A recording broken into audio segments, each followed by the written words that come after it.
Why didn't you teleport out of the way like before? She asked. If you must know, I can't. The man I was working for took the device he gave me that let me teleport, he said as he slowly rose from the ground. Why? She asked, folding her arms in front of her. You're awfully curious, he told her. Harriet landed behind Jemima as she answered the man. I meant, why don't you work for him anymore? She asked.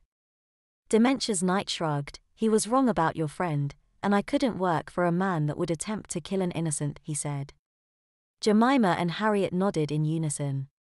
Well, that's very noble, Harriet said and put a hand to Jemima's shoulder. Come on, I think we've done enough here, she said. Jemima turned and the pair started to depart.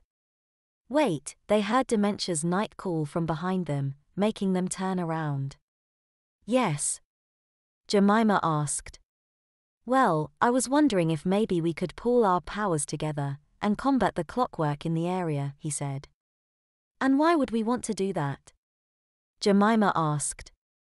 The man that hired me has some connection with the clockwork. I overheard him talking about some sort of plan to overtake the city, he told the two women. And so you thought that you'd pound on the clockwork one by one until they were all gone? Harriet asked.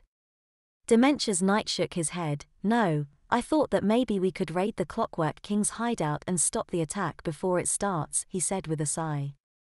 Wait, let me get this straight. You are gonna take the Clockwork King on by yourself, and who knows how many of his minions if and when you happen to find his hideout?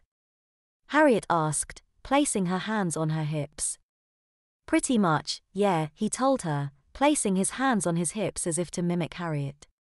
Even with our help, that's a retarded plan, Harriet said. The Clockwork King is way more powerful than even the three of us combined, she informed him. Fine, I'll go myself, he said and walked away. Jemima turned and looked at Harriet. He's probably going to die, you know, she said. Harriet shrugged and began to hover off the ground. Better him than us, she said and picked Jemima up and took off to the air. The long row of roll-up doors that stood on the outside of the large warehouse that resided at the outskirts of the city began to open, revealing armies of clockwork standing at attention within the abandoned building. The sound of their metal feet clanking on the concrete as they began to file out was deafening. Hundreds of clockwork poured out of the building and began their march on Paragon City.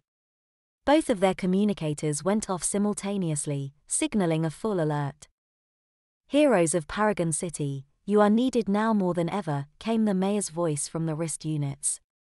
The Clockwork King has deployed an army of clockwork into the city, and they are leaving a trail of death and destruction in their path. I implore you to confront them in large groups and bring them down quickly, he said. Harriet turned around and began to fly back toward the center of the city as fast as she could.